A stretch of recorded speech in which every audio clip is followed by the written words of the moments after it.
rise and shine. Coffee's brewing, feeling fine. News is out and on the air. Shizzy Whiz nuts wild, but we don't care. Morning Whiz and Coffee.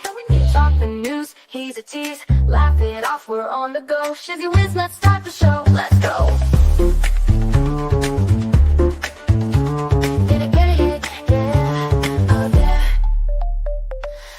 Spinning in the breeze, stupid jokes, he's such a tease. Sip the Java, wear a smile. Pants are off, but stay a while. Morning Whiz and Coffee. Talk the news, he's a tease. Laugh it off, we're on the go. Shizzy Whiz, let's start the show. Let's go.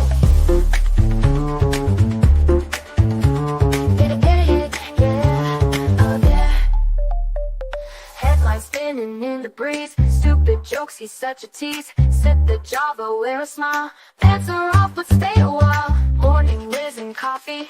Talk the news, he's a tease. Laugh it off, we're on the go. Shizzy Whiz, let's start the show. Let's go.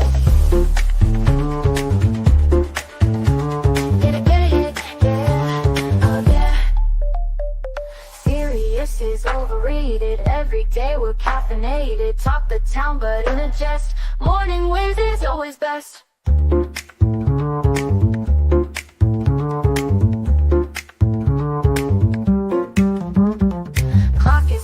Time to run. Morning show's a load of fun. Grab your mug, don't spill a drop. Laugh your ass off till you pop.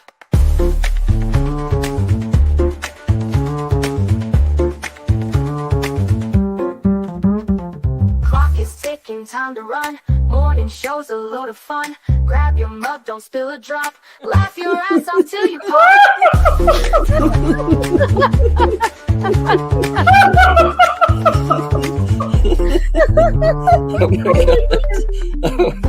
Oh my God! Shizzy breaks Larry. Shizzy broke Larry.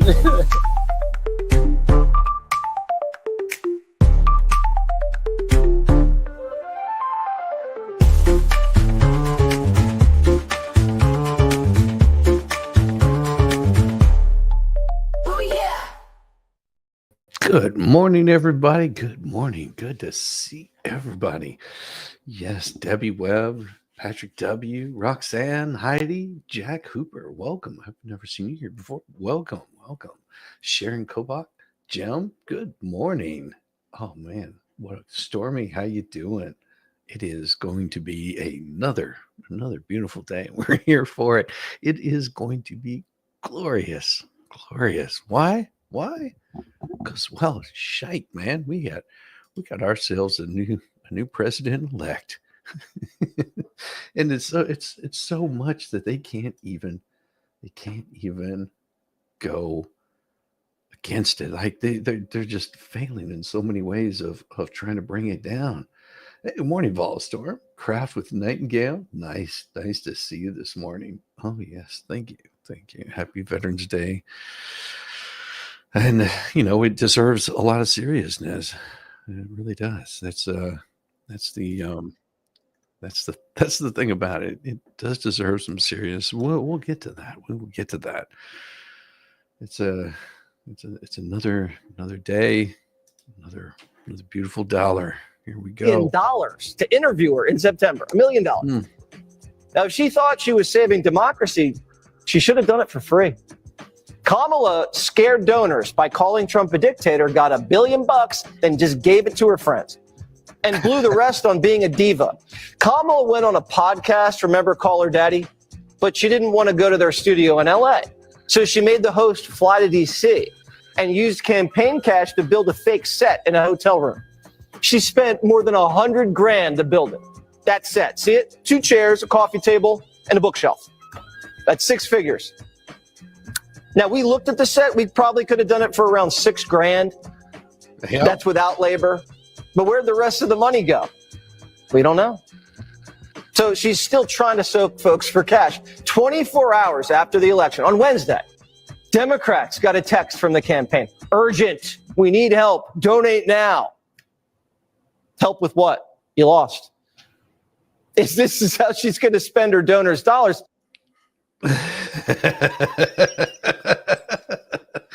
That's $1 billion in donation, $20 million in debt. How do you think they would have run the country? How do you think they would have run the country if that was the case? Do you think it would have gone well? No, no, no. It wouldn't have gone well at all.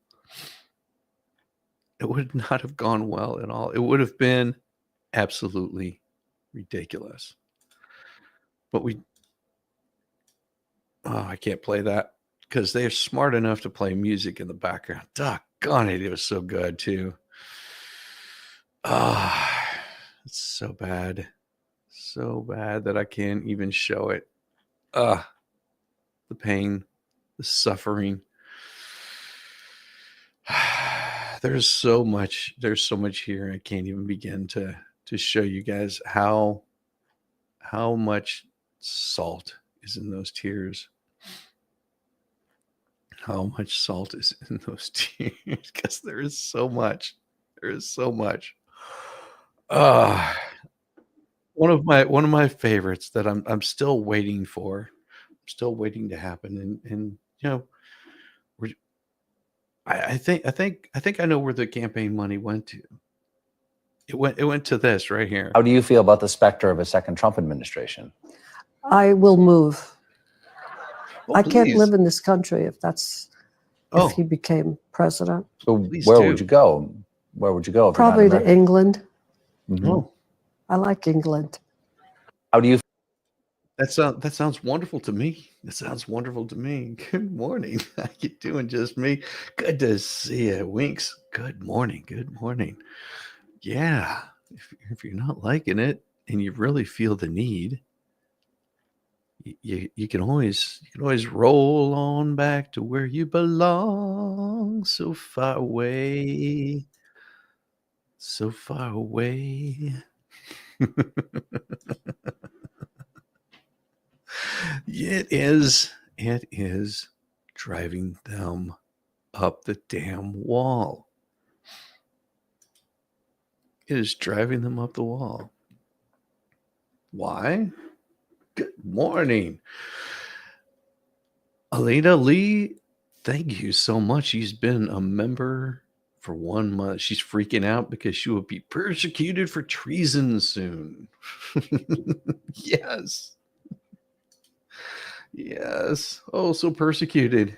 Good morning. Thank you to all the United States service members and veterans. I don't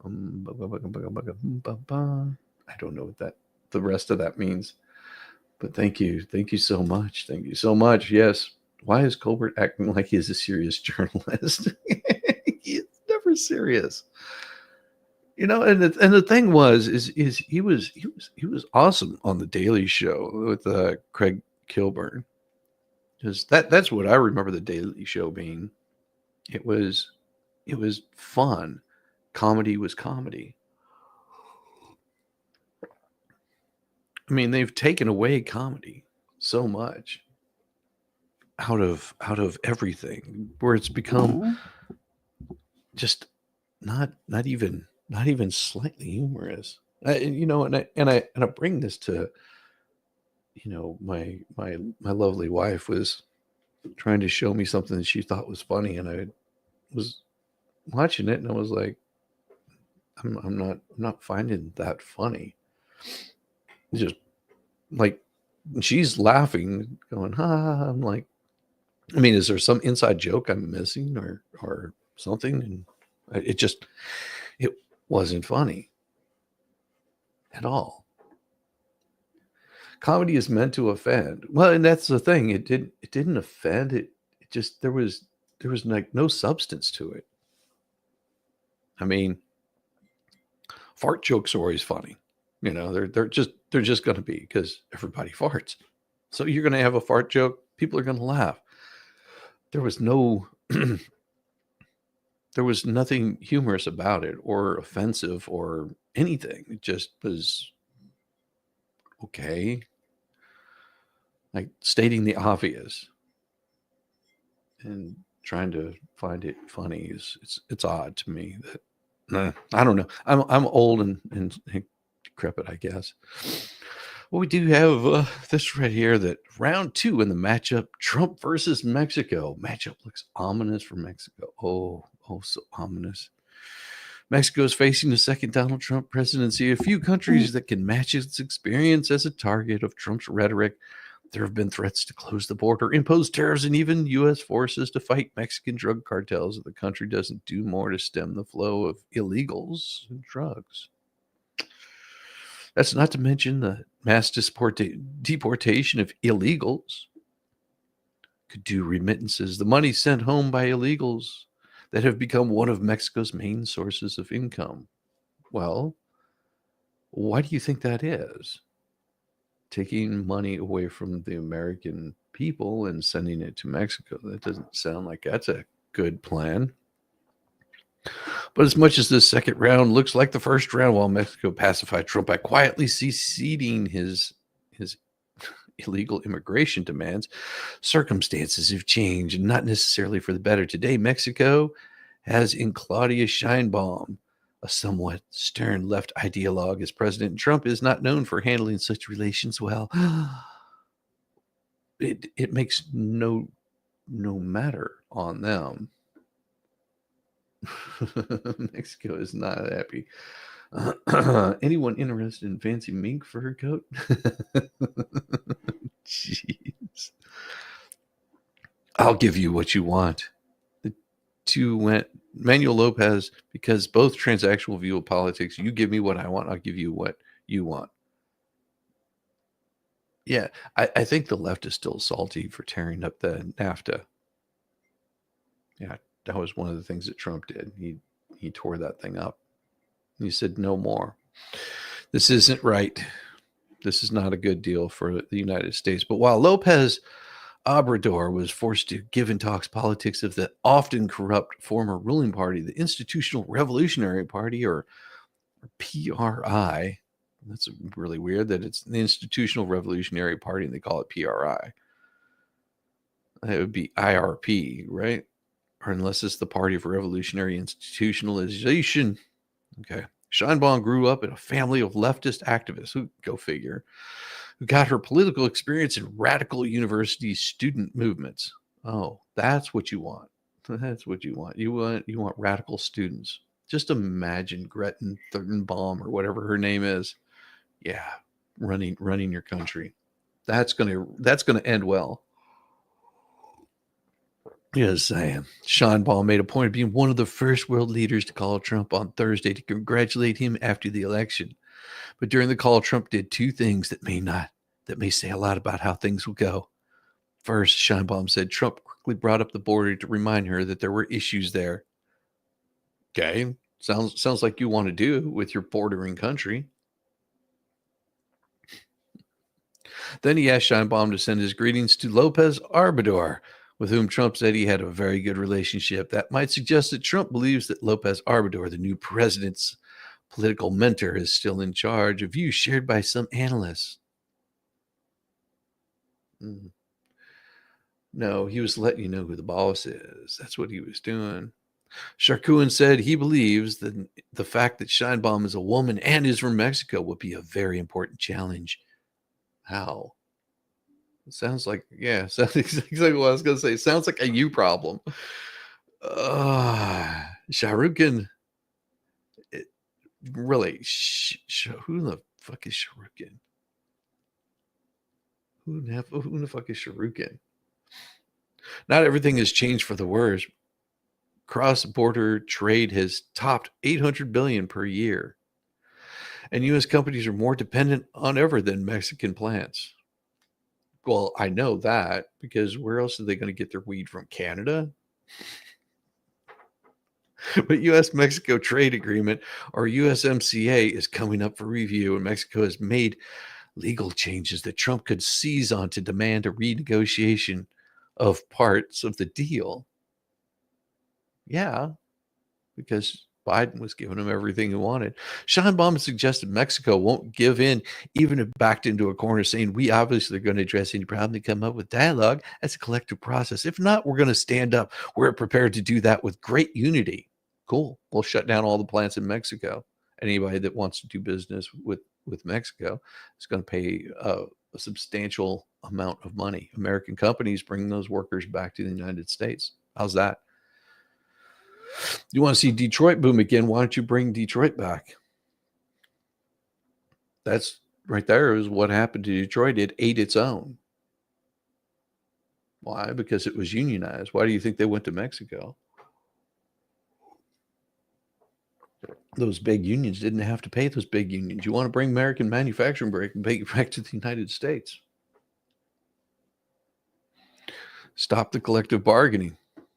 Be surprised how much work gets done. I mean, when it becomes so expensive to do business in the United States, where are you going to take it? Standing up hasn't particularly worked well before. In 2018, Marcelo Ebrard was Mexico's top diplomat. Former U.S. Secretary of State Mike Pompeo said Ebrard basically bent to the U.S. demands to keep asylum seekers in Mexico and accept migrants back when they weren't Mexicans. Well, what the fuck? What makes you think that we should be accepting these people into our United States if they're not even Mexicans? Why? That is not our problem. That is a you problem. It has been. Why do you think immigration was so low whenever we had Trump in there? Yeah. I'm talking about the illegals. Why was it so low when Trump was there? Because he kept them out. He said, no, they're not even Mexican. Dude, you can't have these people come in. Today, Mexico's economy secretary, why would you have an economy secretary, and would lead Mexicans delegation in the scheduled 26th review of the Mexican-Canada Free Trade Agreement, something that Trump had greeted with mirth.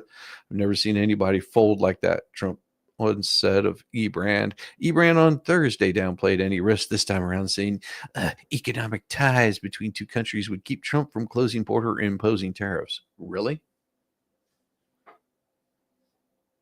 Ebrard, you are sadly mistaken. He says he's optimistic, unlike other countries where we are the largest trading partner of the U.S. So if you put up a tariff, that will have repercussions in the United States. Really? You think? Yeah. Yeah. But you want to get those products off the shelf, guarantee you the products are going to come along. You will be very surprised. You still need to pull out your tractor. Yeah. I'm not saying it's going to be easy, because they're not all easy, but the relationship with President Trump will be good, because what unites us, these numbers, this gigantic economy, if it's not good for America, you can be damned sure that that's going to weigh.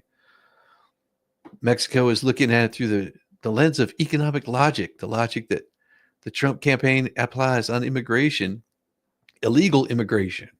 Remember this. It is illegal immigration that the United States has problem with. I think they made it very loud and clear during the election. Those being some of the key reasons why Trump was elected, was because of the economy and immigration. Those are the two main reasons why Trump was elected. Of course, the AP tends to forget this. They tend to forget that this restoring jobs and increasing rivalry with China also runs through Mexico. Really? If nobody's buying your product, I'm telling you, you'll be very surprised. Be very surprised how quick economies can change. Whenever you have one of the largest consumers going up against the largest producers, you're gonna see something drastic happen here. Pardon me, I meant Alhata. Good morning, though. Good morning, Nanny Goat. Good to see you. Yeah, but we do have a new border czar coming in play. We do have a good new border czar coming this way. It's going to be glorious. This memo. You're not the author, but you signed the memo. Yes, a zero tolerance memo. So you provided the official recommendation to Secretary Nielsen. a zero tolerance memo. I don't think she understands what this means, what a zero tolerance memo means. He's about to school her. On family, for the United States to pursue family separation. What does that mean? Family separation. Oh, yeah. Yeah. Zero tolerance. I'll let him explain it. It's so much I better. gave Secretary Nielsen numerous recommendations on how to secure the border and save lives. But it says here that you gave her numerous options, but the recommendation was option 3, family separation. What I'm saying, Yeah, that was one of them. He gave her numerous ones, but his recommendation was option number 3. And what was option number 3? this is not the only paper where we've given the secretary numerous options to secure the border and save lives. And so the recommendation of the many that you recommended family separation, I recommend a zero tolerance. which Zero includes tolerance. family separation. The same as is with every U.S. citizen parent gets arrested when they're with a child. Oh, Zero tolerance was interpreted as the policy that separated children from their If I get arrested for DUI and I have a young child in the car, I'm going to be separated. When I was a police officer in New York and I arrested a father for domestic violence, I separated that father Mr. from his Holman, with family. all due respect, yeah. legal asylees are not charged with any crime. When you're into the country illegally, it's violation 8 United States Code 1325. Seeking asylum is legal. If you want to seek asylum and go through the port of entry, do it the legal way. Ouch. Ouch. A response for every single one of the things that she tries to bring up. All of her political talking points, all of her trying to bring down this guy, and he responds to every single bit of it. Not with talking points, not with bullshit made up stuff, with the actual law. The Attorney General of the United States has made that clear. Okay. Yeah. Yeah, that's going to be the new guy running shit at the border. That is the man.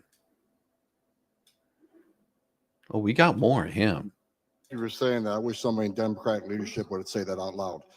Look, you want to know why there's 50,000 people in detention? You want to know why we have 1 million illegal entries in the United States? You want to know why we have these issues? Because you have failed to secure the border. You have failed to work with this president to close the 3 loopholes we've asked for 2 years to close. So if you want to know why this issue exists, you need to look in the mirror. You have failed American people for not securing the border and closing loopholes. Mr. Holman, Look, please respect the chair and the authority of the chair. The you have- time Oh, please respect the chair. Shizzy, Whoopi Goldberg said that she'll be moving out of the country. Let's have a bon voyage live stream party for all who practice what they've preached. I'll provide the alcohol. That sounds like a wonderful idea. Do you think we will have that on inauguration day? I mean, I'm totally prepared for it. We will have a happy bon voyage day, the day that Trump is inaugurated in. How's that sound? Shout out to all the big booty Latinas. That's right. Yes. Yeah, that woman is evil. Absolutely. That sounds like a good idea. Tracy, that's what we're gonna do. We're gonna have I'll mark my calendar. January 20th. January 20th. Let's do that. January 20th. Bon voyage party. Bon voyage. Oh, that's gonna work. Bon voyage party. Oh yeah, I wrote it down. It's written. See. Bon voyage party. Bon voyage party. That's what we're doing. Oh yes, that'll be wonderful. Oh, here, let's hear this again, because this is a glorious response, and they do not like it whenever a man says what he means and means what he You're says. saying that. I wish somebody in Democratic leadership would say that out loud. Look, You want to know why there's 50,000 people in detention? You want to know why we have 1 million illegal entries in the United States? You want to know why we have these issues? Because you have failed to secure the border. You have failed to work with this president to close the 3 loopholes we've asked for 2 years to close. So if you want to know why this issue exists, you need to look in the mirror. You have failed American people for not securing the border and closing loopholes. Mr. Holman, Look, please respect the chair and the authority of the chair. The time of the gentleman has expired. I've asked you politely to let me go beyond my time, and you let other people go beyond their time, but not to Tom Holman. He don't get to go beyond his time. Mr. Holman, we have approved an agreement between the Yep, Republicans it and is the a circus. Democrats with the ranking member. We increased the time of one witness, one member of Congress who was interrupted by a protest. That is done with the approval of the ranking member. Please respect the chair's authority. The I respect the chair's authority, but the chair, Mr. Holman, you work for excuse me. I'm a taxpayer. Yeah, keep telling her. I'm a taxpayer. You work for me. That's right. the witness will suspend. You were saying that. I love it. I love it. That's exactly how you do it. Her actions set back women for years. Yeah. Yeah. One break coming up. Oh, that's right. It is coming up right here for a little bit of a coffee break. They should have respected the people of this country, and he wouldn't be giving them hell. Exactly. Sorry for that gavel thing. Makes me think of small children. Yes, it does. God, I hope she gets booted out. Oh no, people will continuously vote for these same people over and over again because it's what they know. It's amazing. It's amazing how Americans have forgotten how quickly the table turns, how quickly that table actually will turn.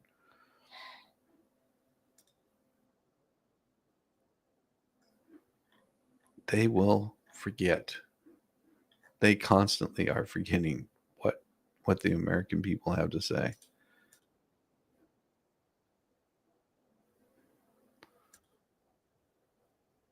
Oh.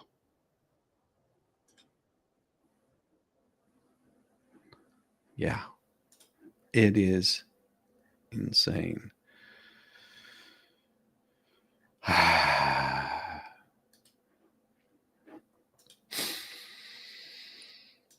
All right, let me finish this story and then we're going to take a little quick break and grab some coffee. That could lead to Trump to demand a renegotiating of all auto industry agreements under the Trade Pact. As far as efforts to jointly combat illegal drug trade, such cooperation fell to historic lows in 2019 and 2020, where there have been some modestly encouraging signs. Last week, Mexico announced the seizure of Tijuana over 300,000 fentanyl pills after months when the country's entire seizures is amounted to as little as 50 grams. A couple of ounces per week.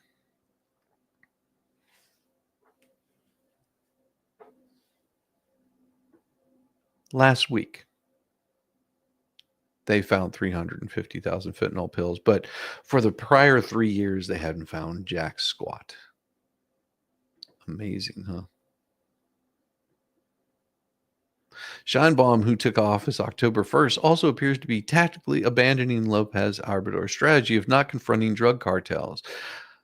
But neither she nor her predecessor and political mentor could ever accept any of Trump's plan to send U.S. forces to operate independently on Mexican soil. It remains to see how far Trump might go. He often makes only token gestures to carry through on threats. But Shrakin noted, I do think that they will talk loudly and carry a big stick. Yeah. The rest of his conversation had nothing to do with what's going on in Mexico or the crap that's happening in Mexico.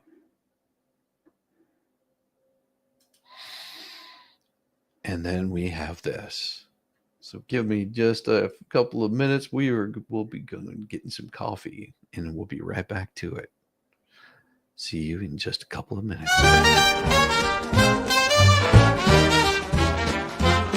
Sandy his shores, get a tan, Rambo the orangutan. Driving a golf cart, oh man, Rambo is half crazy, yes he can. Well, that SOB's a sight to F and C. Oh, Rambo's rolling, rolling, rolling. As the sun, he's free at last. While Shizzy has his coffee, these two are having an effing blast.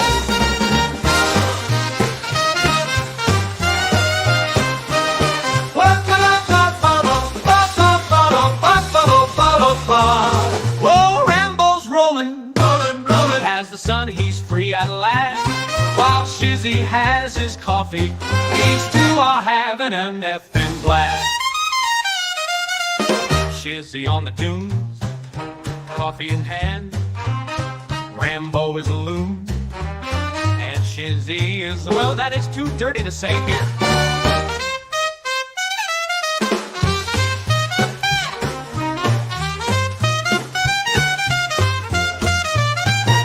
Shizzy on the dunes, coffee in hand. Rambo is a loon, and Shizzy is a, that is too dirty to say here, Oh, Rambo's rolling, rolling, rolling. As the sun, he's free at last. While Shizzy has his coffee, these two are having an effing blast. Otters in the surf, hummingbirds in the sky. Rambo honks the horn and spits in Shizzy's eye. Oh my!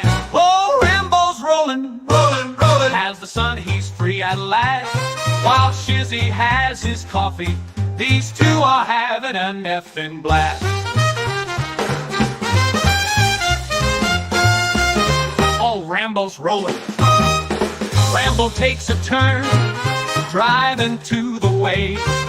Otters wave their paws, telling Rambo, not sure, but if you could understand, Otter, it probably wasn't nice.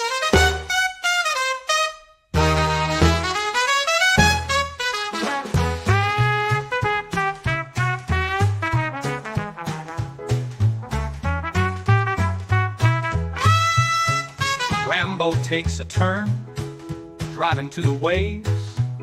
Otters wave their paws, telling Rambo, not sure, but if you could understand, Otter, it probably wasn't nice. Oh, Rambo's rolling, rolling, rolling. As the sun, he's free at last. While Shizzy has his coffee, these two are having a effing blast.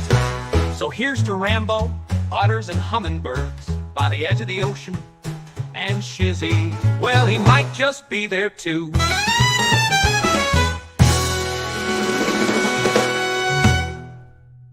Here's to Rambo, otters and hummingbirds by the edge of the ocean. And Shizzy, well, he might just be there too.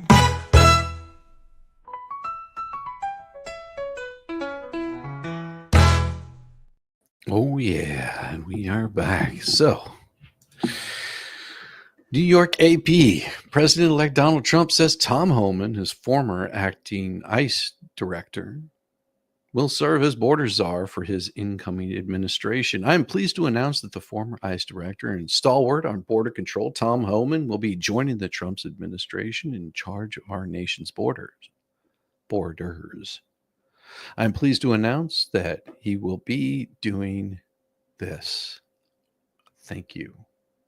Homan was widely expected to be offered a position related to the border and Trump's pledge to launch the largest deportation operation in the country's history, in addition to overseeing the southern and northern borders and maritime and aviation security. Trump said Homan will be in charge of all deportation of illegal aliens back to their country of origin. He says he had no doubt Homan will do a fantastic and long-awaited for job. Such a role does not require Senate confirmation.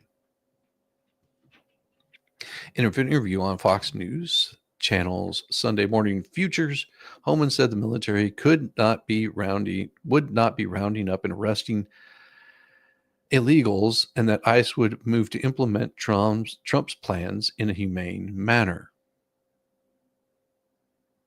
The military would not be rounding up and arresting illegals. It's going to be a well-targeted, planned operation conducted by the men of ICE. The men and women of ICE do this daily. They're good at it. When we go out there, we're going to know who we're looking for. We most likely know where they're going to be, and it's going to be done in a humane manner. Earlier this year, at the National Conservation Conference in Washington, Holman expressed frustration at the news coverage of a mass deportation operation. Wait until 2025, he said, adding that while he thinks the government needed to prioritize national security threats, no one's off the table. If you came here illegally, you better be looking over your shoulder. He also said, "You've got my word. Trump comes back in January. I will be in his heels coming back, and I will run the biggest deportation operation this country has ever seen." This is what it means whenever you don't play around.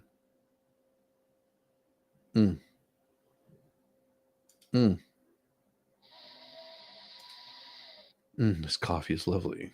Yes, it is.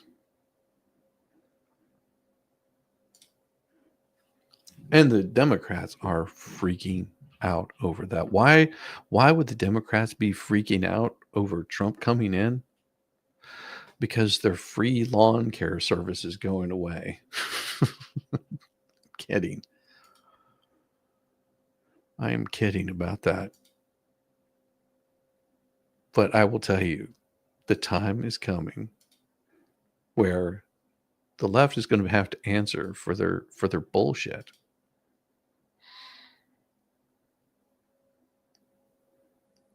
It's making it harder and harder for the AP to cover true stories anymore. Now they've gotten to the point where it is mass freaking out.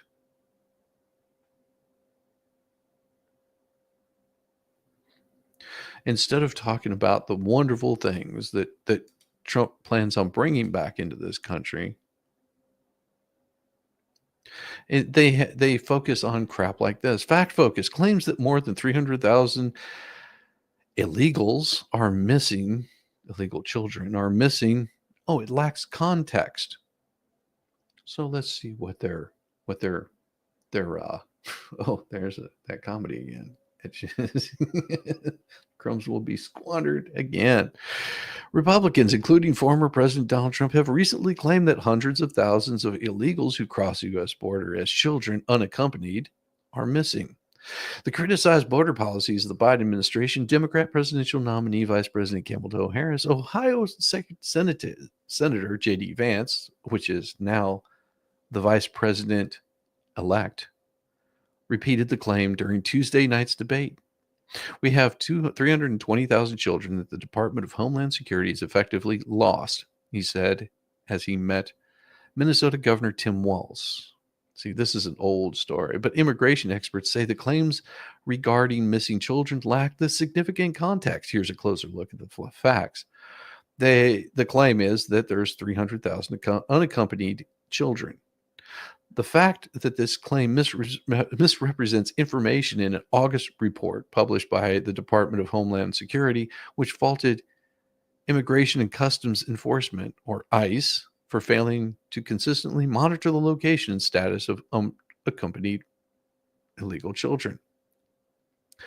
Once they're released from federal government custody, the report that they noted that more than 291,000 unaccompanied children had not, as of May 24, received a notice to appear in court. Additionally, more than 32,000 unaccompanied migrant children got notice to appear, but then failed to show up for their court hearings. Those figures came from ICE and covered a period from 2018 to 2023. During that period, there were a total of 448,820 unaccompanied children released by ICE to the Department of Health and Human Services.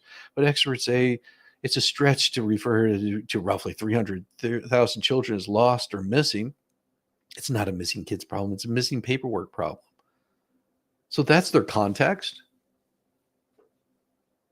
That's their context, is that the children aren't missing because it's a paperwork problem. You've got to be freaking kidding me. Of course, the report does not provide any explanations. No, because it doesn't need to. 300,000 children missing. Where did they go? Where did they go? Carmen Hill's a nice spokesperson. Yeah, she's about to be looking for a new job. Said the agency agreed with Inspector General's recommendation to improve information sharing within ICE and externally with HHS, but disagreed that the suggestion that the children are missing. Oh, I disagree. They are missing. They've been using these kids for God knows what. We're concerned that reporters' findings are misleading and may be misconstrued because they fail to acknowledge key facts. Oh, key facts, like you're missing 300,000 children. I mean, what more of a fact do you need? Well, details. Hill said ICE does not generally issue court notices to unaccompanied children until after they've been placed with sponsors who have been vetted by HHS so that they can be settled and seek legal help. This is what they wanted to spend the millions of dollars on the border for. Think about this. Think about this for a second. The last border bill that they passed received $20 million. How much money is missing from Camel Toe Harris's campaign? Remember? Yeah, there was 20 million set aside for hiring some more agents. And guess who's missing that exact amount? Weird how that works. Weird how that came about. But we do have a solution. We do have a solution. Here's that solution right here. I don't know if y'all heard, but Kamala Harris is $20 million in debt. She raised $1 billion in her campaign, yet she still finds herself with $20 million in debt. Donald Trump is offering to help pay down that debt because his campaign had money left over. That's what he is intending to do. Now, I do have a few other options that might be helpful for Kamala during this difficult time. Option 1, we can send her $750. Option 2, we can collect all the money possible to help and then send it to Ukraine. And my last option would just be, hear her out, see what she has to say about how this could have possibly happened, the mismanage of all this money, and then just tell her how we grew up in a middle-class family and we really liked the lawns of all of our neighbors. That might be helpful. And an honorable mention could just possibly ask Oprah Winfrey or Taylor Swift to pay for it. What do you guys think she might prefer? I don't know.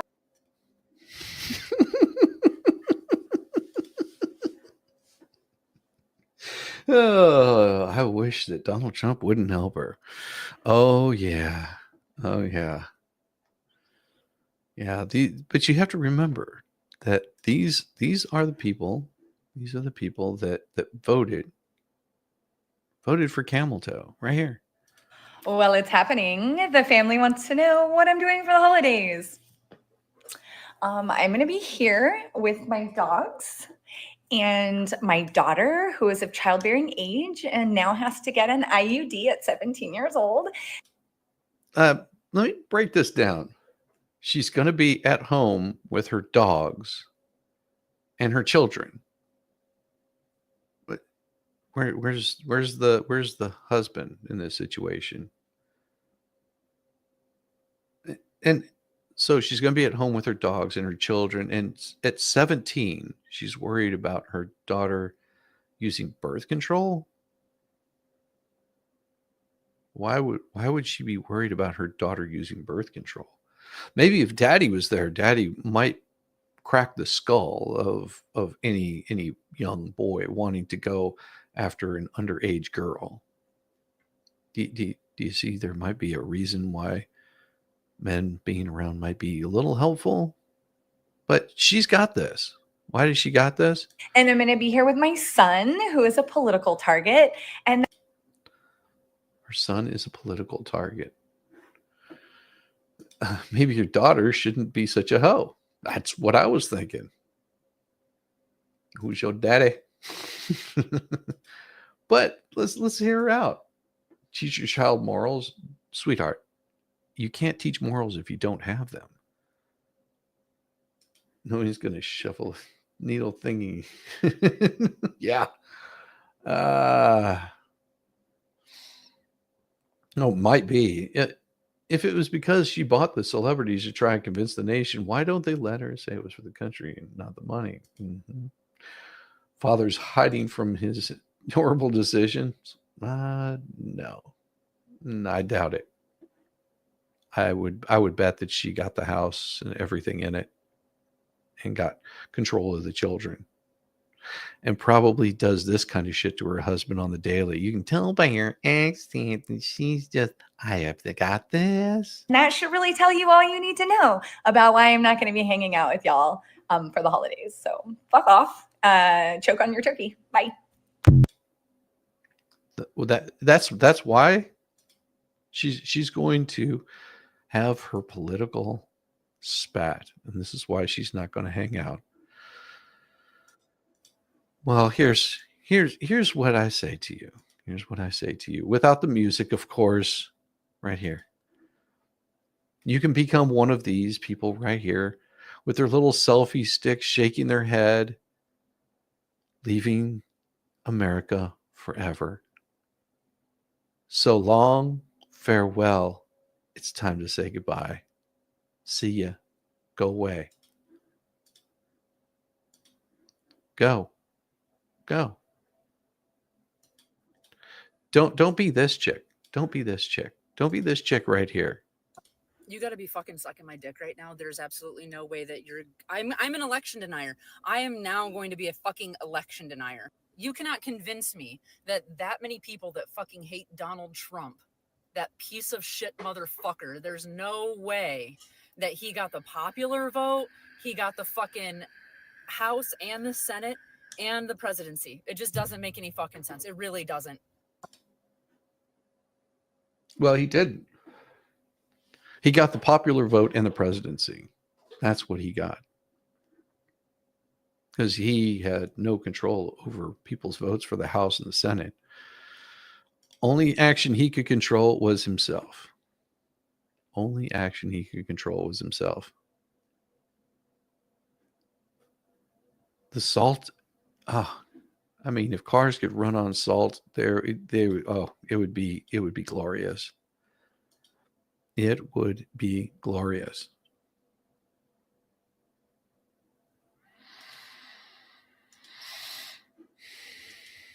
Wondering why that they're losing. Why it is that they're losing. Right here. Trump breaks GOP losing streak in nation's largest majority Arab city with a pivotal final week. Dearborn, Michigan, faced with two choices she didn't like, Shaluli Amen chose neither. Instead, the longtime Democrat from the Arab stronghold of Dearborn, Michigan, backed a third-party candidate for president, adding her voice to a remarkable turnaround that helped Donald Trump reclaim Michigan. Oh, so now it's because they voted for a third party, and that's why they're saying that he won re-election.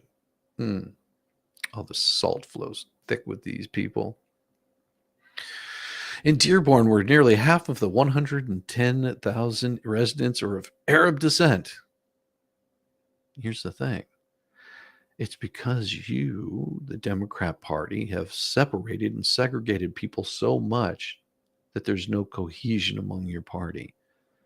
Because it's all a virtue signal. Who's virtue signaling the most? It's nonstop. Vice President Camel Toe received over 2,500 fewer votes than Trump, who became the first Republican presidential candidate since former George Bush in 2000 to win the city. Harris also lost neighboring Dearborn Heights, who was in previous term as president banned travel from mostly Muslim countries. No, that was not what the ban was. The ban was from countries that were offering terrorism as a solution to the United States. They said no. That is what Trump said. No. If they just happen to be Muslim, that's just has nothing to do with it. These countries have claimed death to the United States, and we don't want them here. Why would you invite your enemy into your country? Good morning, Shelley Huckabee. Good to see you. God is still in the United States of America, so he is helping us, meaning God. Tell you, from a Muslim country to a Christian country, it's still the same God. God doesn't change. Your path to get there does, but same God. Harris lost the presidential vote in Detroit, two Detroit area cities with large Arab populations after months of warnings from local Democrats about the Biden-Harris administration's unwavering support for Israel and having a war in the Middle East. They said they backed Trump after he visited a few days before the election, mingling with customers and staff at a Lebanese-owned restaurant, reassuring people that he would find a way to end the violence in the Middle East. Others, including Amen, were unable to persuade themselves, unable to back the former president. She said many Arabs felt Harris got what she deserved, but aren't jubilant about Trump.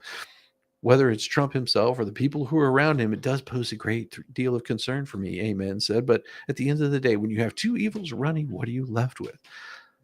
As it became clear late Tuesday and into early Wednesday that Trump would not only win the presidency, but likely prevail in Dearborn, the mood in Metro Detroit's Arab communities was described by Dearborn City Council members as Mustafa Hamad as somber. And yet, he said the result was not surprising at all. The shift in Dearborn, where Trump received 18,000 votes compared with Harris's 15,000, marks a startling change from just 4 years ago when Joe Biden won in a city by nearly a 3-1 margin. No one should be surprised. It didn't come out of nowhere. For months, in phone calls, meetings with top Democrat officials, local leaders warned in blunt terms that the Arab voters would turn against them if the administration's handling of the war in Israel didn't change. Biden-Harris's administration has remained a staunch ally of Israel since the brutal October 7th, 23 Hamas attack on Hamas, which killed 1,200 Israelis, took over 200 hostages. The war between Israel and Hamas has killed more than 43,000 people in Gaza. A reminder that we would read every single day. The numbers didn't change. It was the same number every day, 43,000. They do not distinguish between civilians and combatants, which would be not true. While Harris softened her rhetoric on the war, she softened it so soft that you couldn't get it hard with no matter how much Cialis or Viagra you gave it. It was about as hard as Joe Biden on a weekend. She didn't propose concrete policies towards Israel or the war in Gaza that varied from the administration's position. And even if she had, it might not have made much difference at places like Dearborn. So it's your fault, Dearborn. All she had to do was stop the war in Lebanon and Gaza, and she would receive everyone's votes here. But again, they wanted to promote the same atrocities and evils that you had these protesters all summer long at college campuses promoting. More voters thought Trump would be able to handle the situation in the Middle East better than Harris, as he has been able to at least handle his financials much better than Harris. According to the AP Votecast, screw you, AP Votecast, go suck a dong. About half of voters named Trump as better suited among those who opposed more aid for Israel, because this is not what that war is about. Things began to move in September, don't care. It was a turning point, don't care. An apparent shift towards Trump in the final week. No, that shift happened a long time ago. That shift in the way that people viewed what Trump was going to do as compared to what Camel Toe was going to do. She has no clear plan going into this. It was constantly shown, time after time. She wouldn't do interviews. She thought because it worked for Biden, it was going to work for her. I'm not doing any interviews, and then I'll handpick and I will actually have them build studios so they can come to me because I'm too fucking good for these peons to show up to their location. Because she couldn't handle the questions that were going to be thrown at her. There's a reason why she didn't go on Joe Rogan. Well, because that means she would have had to sit there for 3 hours while she was asked questions. And there's only so many times you could repeat the same middle-class bullshit story. The constant question of why she lost. Was it because she lost, or was it because people got sick of these kinds of folks? Did they get sick of these kind of folks? So here's a problem that I have dealing with my MAGA sons. They get very, very offended if I say that I think that they are ignorant to some things, because of their support for this rapist and felon. But here's the thing. I have two choices when I try to understand why they would support an abhorrent human that goes against every value I try to instill in them. Here's my two choices. I can believe that you are ignorant, or I can believe that you are evil. Ignorant is the kinder choice. Now you see why they lost. There is your reason why they lost. Where's the dad? Dad left that shit a long time ago. He walked away. Probably selected questions. Exactly. We showed the interview with it.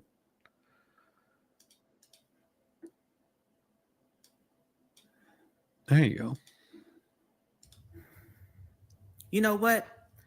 I'm getting pissed off. It's been 72 hours since Trump been elected, and we are not getting what we voted for.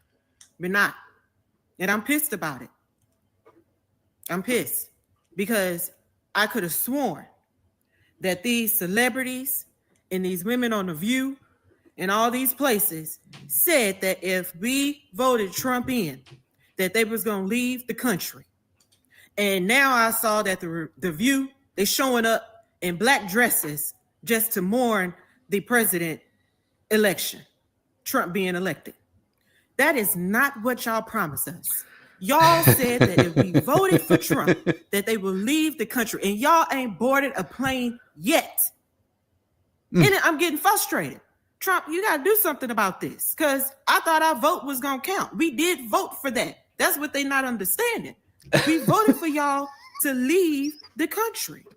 And I thought that I would be seeing airlines being, filled up. Tickets will be hard to get because all the celebrities, all of Hollywood, all of these politicians, these journalists that said that if you get elected, that they was going to board the plane and leave. I can't no more. Our vote ain't counting already, y'all. I guess maybe I'll give them another week, but time is ticking. Get on the plane. All right. Get on the plane. Bye-bye, The View. Oh, no. See, now is whenever they make so much money. Now is the time that they make so much money. But the salty tears just keep rolling in. I love these. These just make me laugh. Okay, like, if y'all hate women that much, I hope you never get pussy ever again.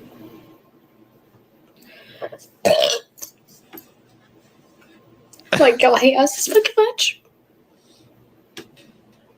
Okay, you better not come into my fucking, oh, you just sent pics, da-da. Yeah. Pics of a gun I'm finna buy. The fuck?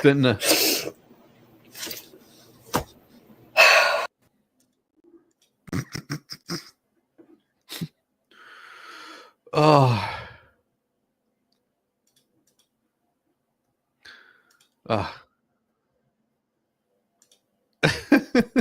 It's just non-stop. It is non-stop with these folks.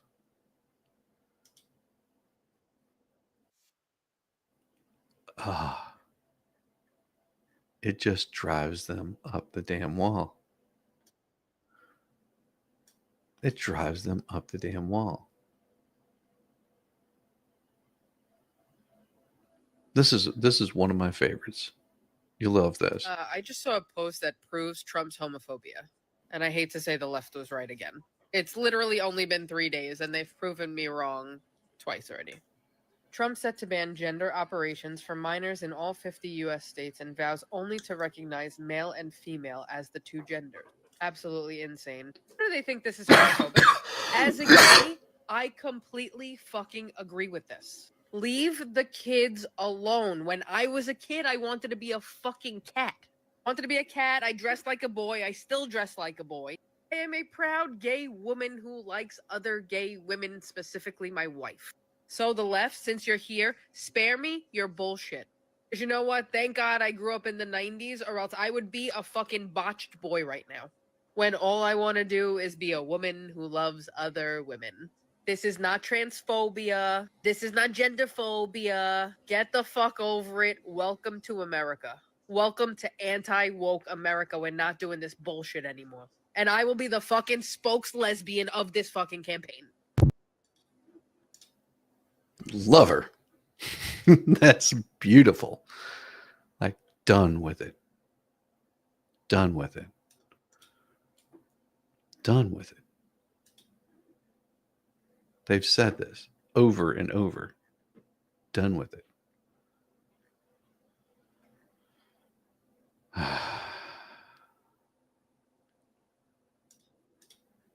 You want to know why people are done with their crap?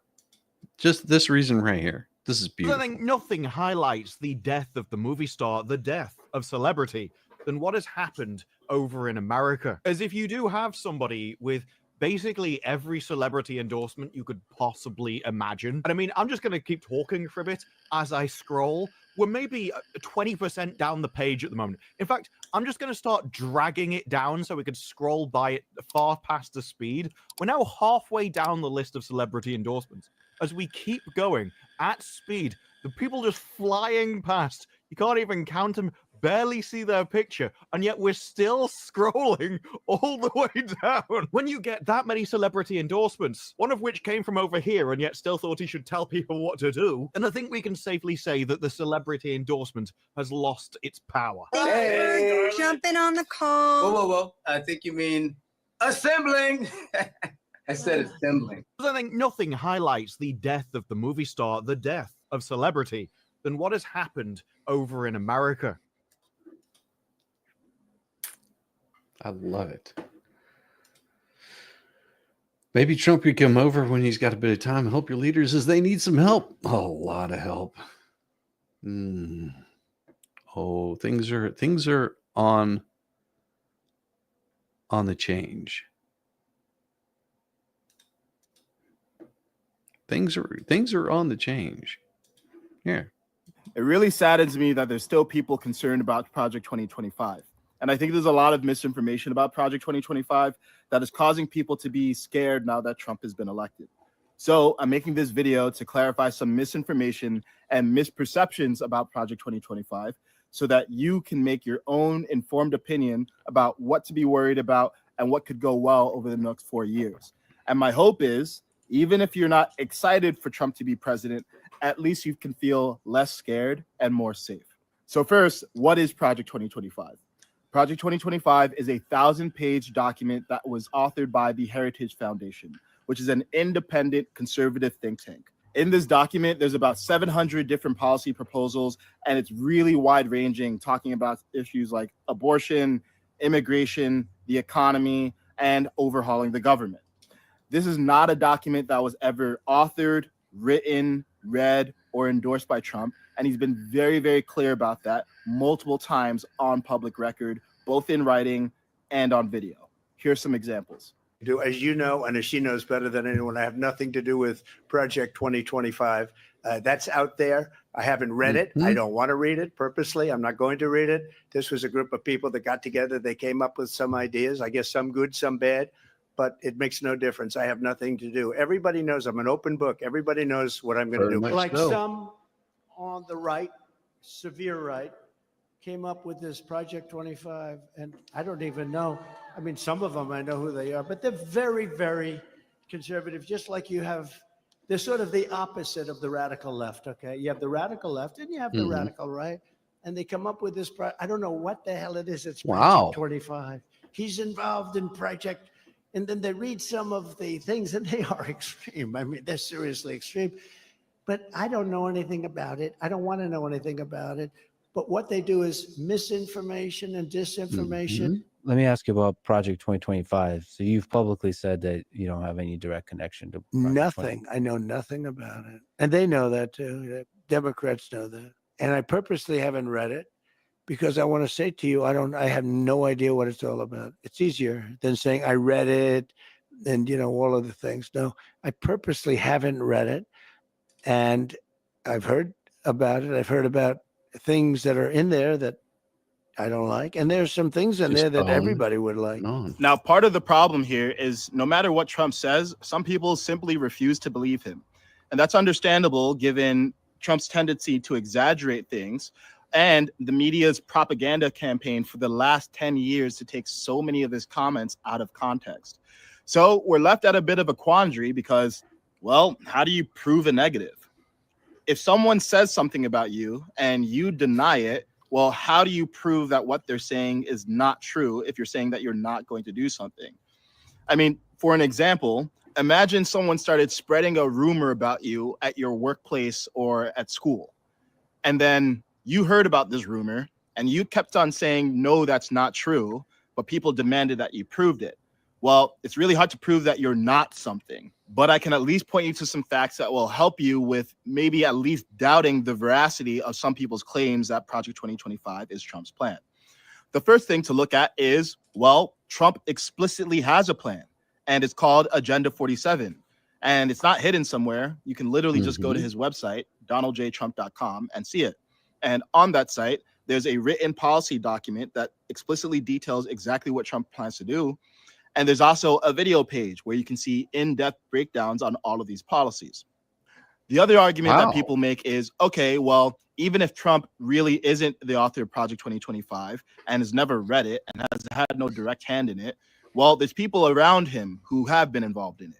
And that's true. And I would also point out that there's many people who are prominently associated with him that have nothing to do with Project 2025, like his vice president, J.D. Vance, or Elon Musk, RFK Jr., Tulsi Gabbard, Vivek Ramaswamy. The third thing I point out is that Project 2025 is actually not a presidential agenda. It's a long, wide-ranging policy document that describes an overall conservative view of the world. Now, that has fortunate and unfortunate consequences depending on how you feel about the plan. The fortunate thing is that it doesn't mean that it's Trump's actual plan. It just means that it's a plan of some people who are associated with him.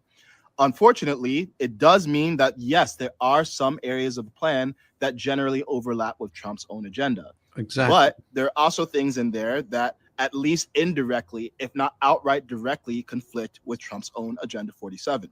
Project 2025 has a much more hawkish, aggressive stance on military intervention and foreign conflict. And this is one of the things where Trump has been clearest that he does not want to have more military intervention and instead takes a more isolationist view on American military activity abroad. It's also worth considering that despite Trump himself being an extreme character in his mannerisms and how bluntly he speaks, he's actually a pretty moderate Republican if you actually look at his policies. I mean, one could argue that the most extreme thing he has as a policy is promoting mass deportations. And at this point, the majority of the American people actually do support mass deportations, at least to some extent.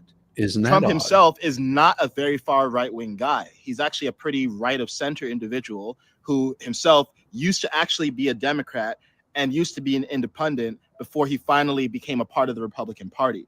It's also worth noting that when Trump arrived on the scene politically in 2015, he was not embraced by the Republican Party at all. In fact, many people actively opposed him. And it was through sheer force of will and grassroots support that Trump sort of just took over the Republican Party. And one could argue that the modern Republican Party is mostly the MAGA party and not the Republican Party of old. Wow. Now, I'm not going to go through all of Project 2025 because, again, it's 1,000 pages and it's 700 policy proposals. But I am going to address one specific part because there's overlap between Project 2025 and Agenda 47 when it comes to dismantling the Department of Education. Now, this is one of those things that makes really good headlines and it sounds really scary. But here we need to distinguish between first order and second order analysis. So the first question I'd ask you is, well, do you know what the Department of Education's purpose actually is? And then the second question is it fulfilling its purpose well? The Department of Education was founded in 1980 by Jimmy Carter.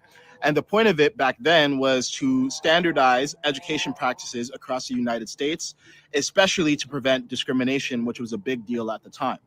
Since the Department of Education was founded, it has a $90 billion budget.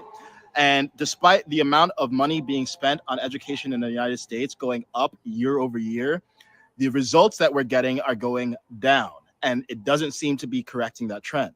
Among the OECD, which consists of 38 first world and developed nations, the US ranks 31st out of 38 when it comes to math preparation and math education in schools. Ouch. Despite the US spending the most or near the most on education, we get some of the worst scores, especially in areas like math and science. So let me ask you a question.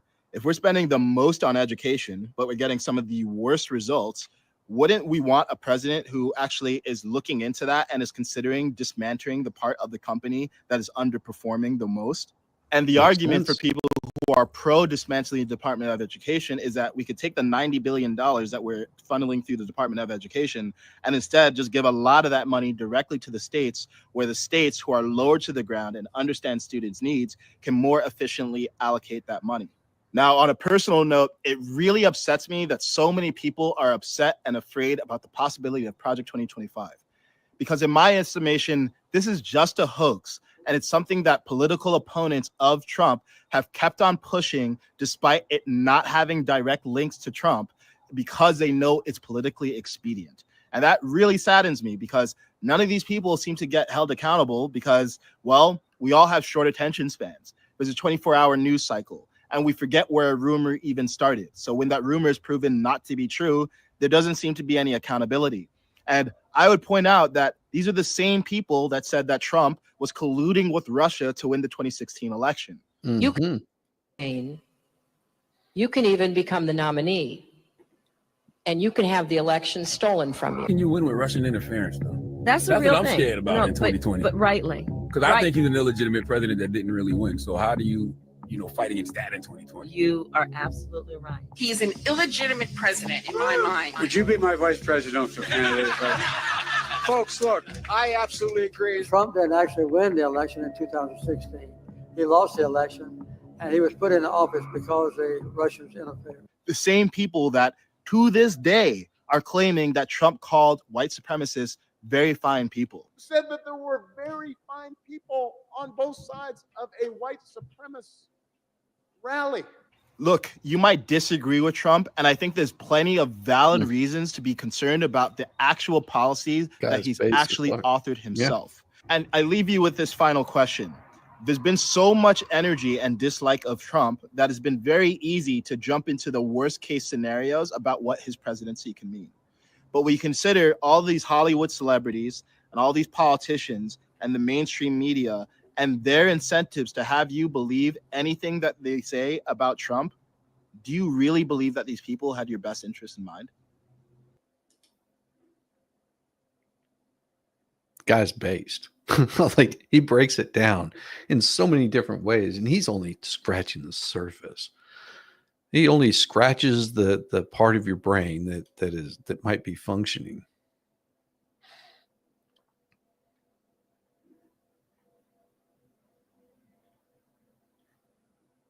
Just scratching the surface. Why? Why is it? Why do these things itch so much? Because of crap like this. Female woman who told workers to avoid Florida homes with Trump signs is fired.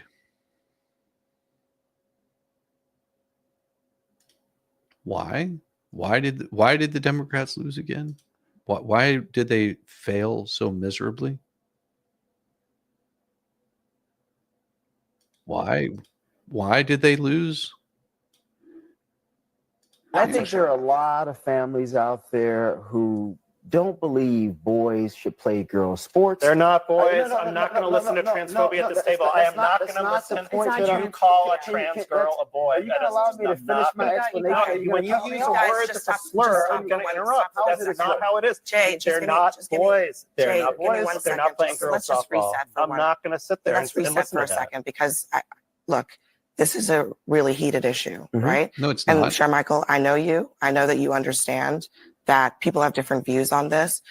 I think out of respect for Jay, like, let's try to talk about this in a way that is respectful. Okay, so let me rephrase this since I'm being targeted here. I don't. There- You're no, not. no, Just it's to be okay. clear, you are not being. But I targeted. am. But it's okay. I'm specifically It's okay. saying that I know that you are not intending to be transphobic. He should know that I'm not. But he wants to sit here and calling you But transphobic. I I'm want saying you you're to. using a phrase I want to that give you you an know. opportunity. So the way Regular people that's not- interpret it, That's not which is why regular those people. ads were That's not regular people. There's no consensus that these are actually boys. This whole thing about trans girls is a canard.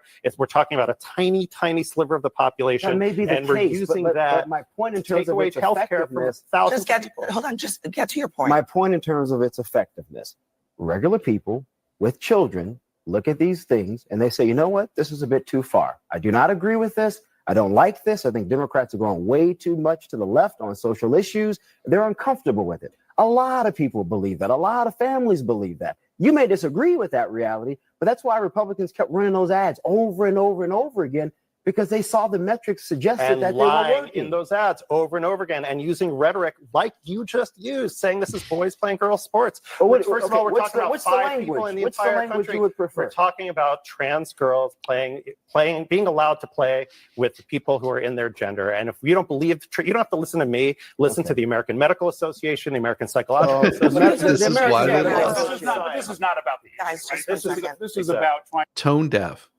Tone deaf is why they lost. Because you became hated.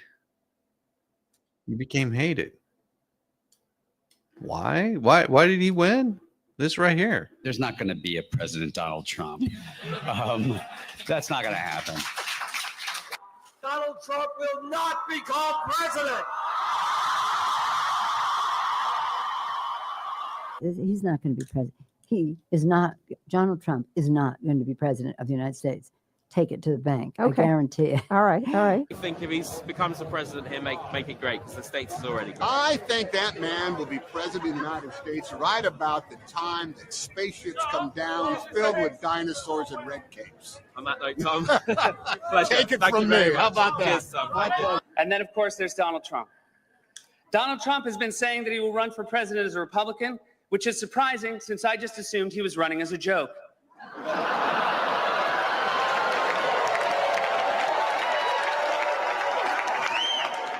Donald Trump, just last week, he confirmed to the National Review that he is again considering a run in 2016. Do it. Do it. Look at me. Do it. I will personally write you a campaign check now on behalf of this country, which does not want you to be president, but which badly wants you to run. So when you stand and deliver that State of the Union address, in no part of your mind or brain can you imagine Donald Trump standing up one day and delivering a State of the Union address? Well, I can imagine it in a Saturday night skit. I continue to believe Mr. Trump will not be president. He will never be president of the United States. And we better be ready for the fact that he might be leading the Republican ticket next. I know you don't believe that, but I want to go on. Sorry to laugh. Okay, here we are. And which Republican candidate has the best chance of winning the general election? Of the declared ones right now, Donald Trump.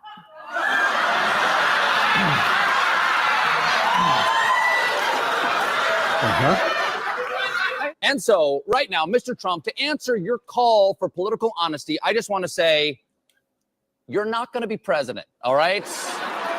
It's been fun. It's Not been once, great. but twice. I love you.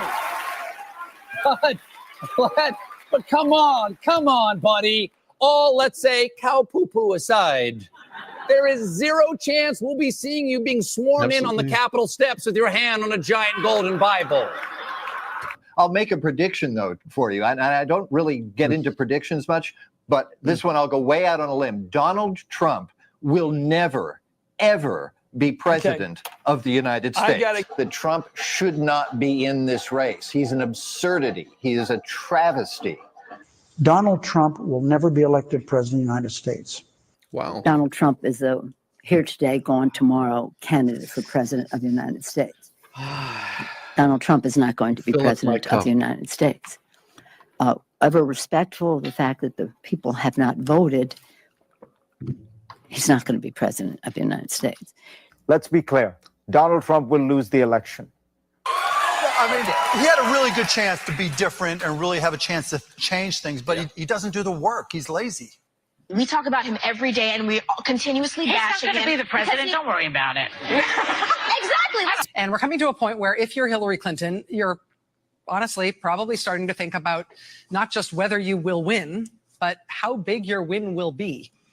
And then you say that Donald Trump has the best day in the entire world, completely outperforms expectations, and he wins all of the toss-up states. He wins all 5 of those states, plus that electoral college vote in Maine that he's after. If he wins all of the toss-ups, which would be insane because nobody wins all of the toss-up states, even if Donald Trump did win all of the toss-up states, he would still lose. To be a wake-up call to the Republican Party.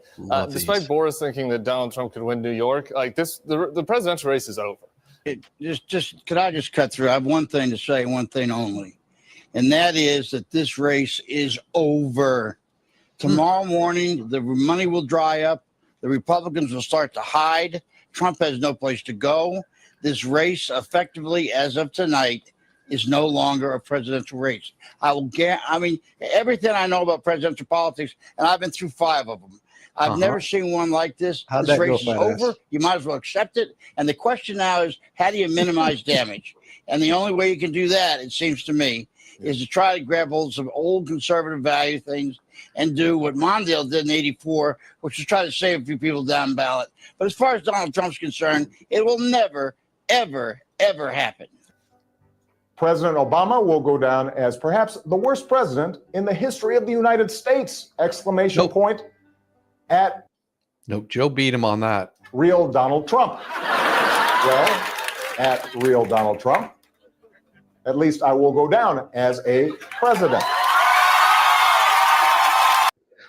Which Harris never did so far. There's still a month left. A couple months. The heart icon back on. Put the heart back on.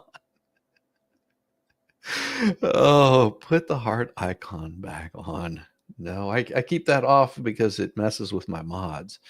I like having my mods being able to use that heart icon. Yeah. That right there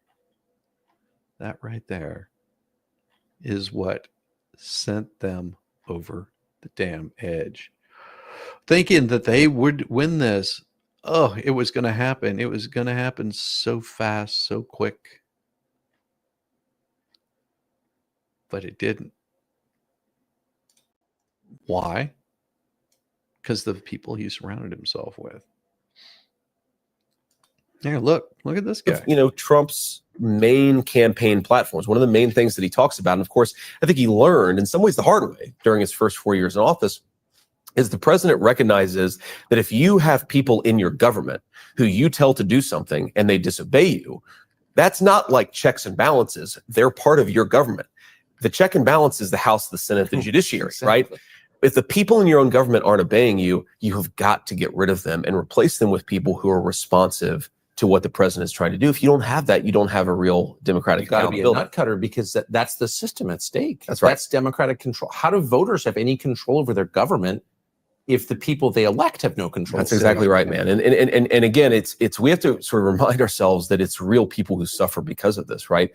There are Americans who are dead because the Joint Chiefs of Staff didn't listen to the President of the United States when he said you need to do troop redeployments out of Syria. There are veterans who are dead because the VA does not function as well as it could because the president needs to be able to fire again, the small number, but the small number of people who aren't doing their job. And that same story repeats itself, rinse and repeat through the entire American government. You have got to have basic democratic accountability. And I think, most Americans recognize, like, look, we're fine with, bureaucrats making a reasonable salary. We're fine with people having a good life, but they've got to do their job, right? When you're in public service, you've got to do your job. And whether you're an elected official or an unelected bureaucrat, if you're not doing your job, you got to get out there and make way for somebody who will. So if you guys win and you start firing people who are acting against orders of their commander-in-chief and against the expressed will of voters, the New York Times will call it a fascist takeover. That's exactly right. So the question is, do you care?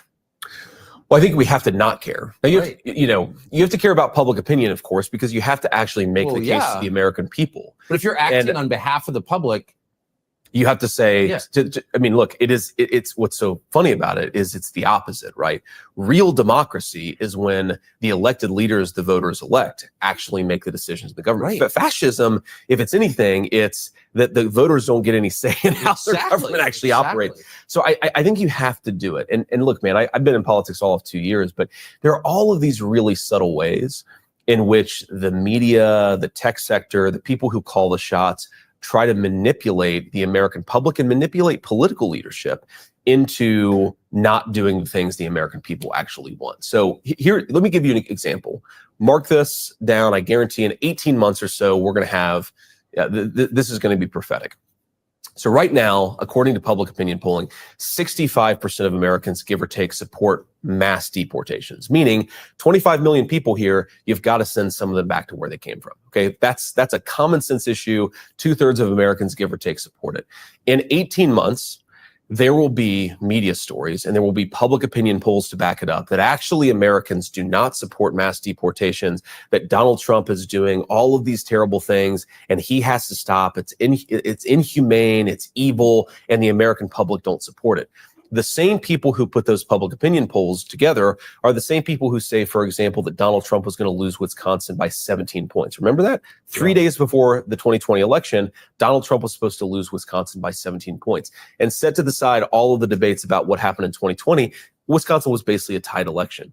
So these guys use public polls, they use the media, not even just to manipulate public opinion, but to manipulate our leadership about what public opinion actually says. So how does that happen? So those polls are fake, is what you're saying? Oh, absolutely, they're fake. They're absolutely fake.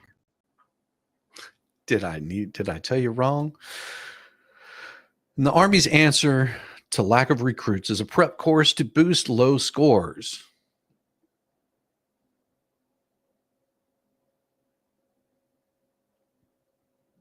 No, I think the reason that they're boosting is because a hell of a lot more. Fort Jackson, South Carolina, is where I took basic at. Index cards taped to a large board on the wall at Fort Jackson, South Carolina reveal sometimes blunt and gritty reasons that new recruits took a chance at last-ditch program to get in the Army. Eviction notices motivated me.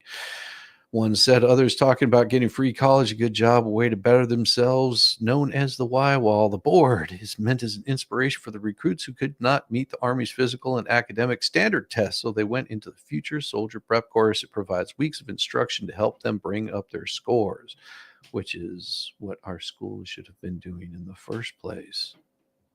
Started as a trial program 2 years ago to help boost dismal recruiting numbers. Also, who wants to serve in the Army with a chick that's turned into a dude or a dude that's turned into a chick? Because that's not what the Army is about. That's not what the military is about. The military isn't about socially acceptable scores. Being in the military is to protect your freedoms that your forefathers fought and died for. Recruiting has suffered for all the military branches in recent years because of the pandemic. Why? Because if you were in the military, you're told you have to take the jib jab. You were forced to take that. If not, then you would be arrested, handcuffed, and they would give it to you anyway. Amid low unemployment and stiff competition from private companies able to pay more and provide similar or better benefits, the military pay has always sucked. Military pay has always sucked. Always. That's not why you go in the military. If you're going in the military to get paid, then you went in the military for the wrong damn reason. By the end of this budget year on September 30th, the Army made a recruiting goal of 55,000, and service leaders said more than 13,000 of those recruits, or 24%, came into active duty through this prep course. Army leaders increased the goal to 61,000 for this year, relying on the prep course to provide a significant chunk again. During a recent visit to Fort Jackson, Army Secretary Christine Wormuth spoke with recruits, a program leader, to see how the course is going and what changes may be needed to make. How about this? We start at kindergarten and work our way up. If you want to see military personnel increase those scores and not just be a bullet sponge, then you would take care of this at a very young age. You would start teaching kids math, science, start teaching them history, not the history as you want it to be, but the true history of the United States, all the good and the bad, the gritty, the dirty, the horrible, and the wonderful things that's made this country what it is. Based on learned term of recruits coming out of the course, including looking at how well they did in their first enlistment, whether there were behavioral or disciplinary problems. We really want to see what kind of soldier kind of comes out of the back end of the first 2 years. How do they do in terms of discipline? Yes, because that is one of the first things you learn in the military is discipline. You also, well, one of the things I learned, I don't know what they're teaching them anymore, but there's no black, white. There's no, well, this is my MOS. You're all on the same side. There's no one better than the other. You're all garbage. You're all worthless. And you all are green. There was no one's better than the other, one's smarter than the other. Because if you fail as a human, you fail as a team. And the team feels the punishment of your failure. And it's not about pushing people down or bullying them. It's about bringing every single soldier up to meet standards. That's why there's a standardized test. And if you're failing at that standardized test, then you need to go elsewhere, like Air Force or something. Sorry, I'm kidding. The Marines actually have some of the higher scores out of all of the military branches. Much higher than the Army. While they see fewer discipline issues from recruits in the fitness section, they do see more injuries, including ankle, knee, and hip problems. Those trainees, they say, may need to be brought along even more slowly and increase their strength and conditioning. That's not how it works. Those trainees, they say, may, rather than moving them to basic training the minute they hit the minimum level of requirements. 63 Bravo. It doesn't exist anymore. They got rid of 63 Bravo. And the only reason I know this is because the 63 Bravo got bunched in with basically just one mechanic class of some sort. When I worked at Honda, I had a guy that got him. He had left the Army. His MOS was the next MOS that came after the 63 Bravo, and he got enlisted back in. He did a re-up. I can't remember the terminology for it, but he had been out for about 2 years, and they made him an offer he couldn't refuse. Whenever he left, he was an E5, and he came back in with a bonus, and they made him an E6. Yeah, so he was pretty stoked about that. He was running a little side hustle, working on other people's cars, because he's a good mechanic, really good, smart guy. Commanders told Wormuth that the fitness program aims to give trainees a healthy foundation in eating and working out. Instructors say they do not want to break the recruits before they get to basic training. Yes, you do. So they do a lot of yoga, stretching, and other exercises to help avoid the injuries. Wonderful. In the classrooms, they're learning basic math, English, and other academic skills that should have been taught as early as the 3rd grade. The bulk of recruits going through the program are in the academic course. So far, the data does not reflect some of the concerns expressed by drill sergeants and commanders. Well, drill sergeants and commanders generally are assholes, but that get paid to be assholes. Instead, she and other Army leaders said that on average, the graduation rate from basic training is a bit higher, about 94% for those who went through the program versus those who did not, which is about 92%. But so far, they're taking inspiration from the thoughts scrawled on the why wall, because why would you cry?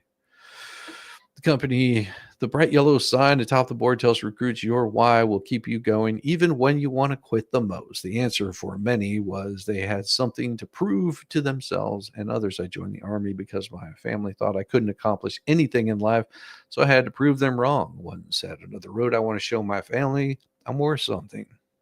Isn't that pitiful that that's how the family is treating our young men and women? That right there should be a sign of how bad that is. Yes. One recruit was blunt: to prove to her I'm not going to turn into who she said I'd become. Imagine you got soldiers going into the military because they're told that they're trash and they want to do something more. How bad is it out here in the real world? Because you have people that don't respect the military. They don't respect what other people suffered through. Cooper Godleski from Pennsylvania said that in 10 weeks he has lost 20 pounds. Brittany Vaughn from Louisiana said she lost 30 pounds in 6 weeks. And while she said she's missing her 3-year-old daughter, I feel like everything will be worth it. On the academic side, recruits told Warmoth that even as they struggle with math or English comprehension, isn't that pretty pitiful? That you have fighting age adults that don't have basic math or English skills. They're getting help from instructors while learning the structure and discipline of the Army. The key goal, one female recruit, is to be a role model to my nieces and nephews to get money for college so she doesn't have to be in debt. For Warmoth, the visited confirmed Army leaders' intention to keep the program growing. Recruiting challenges are not going to end, she said. I think we're probably going to continue to see a pretty low unemployment. We're still going to see 60% go to college. It's a more competitive labor market, she said, so we're going to have to keep fighting hard for our new recruits. It's a shame that that's the state that our country is in. So whenever they talk about dismantling the Board of Education, you start understanding that the Board of Education, this group that's supposed to be helping our young men and women move into adult roles, become the next generation of fathers and mothers, to be the next group of people that come in and bring this country up, are given a hard time. They're not given the skills that they need.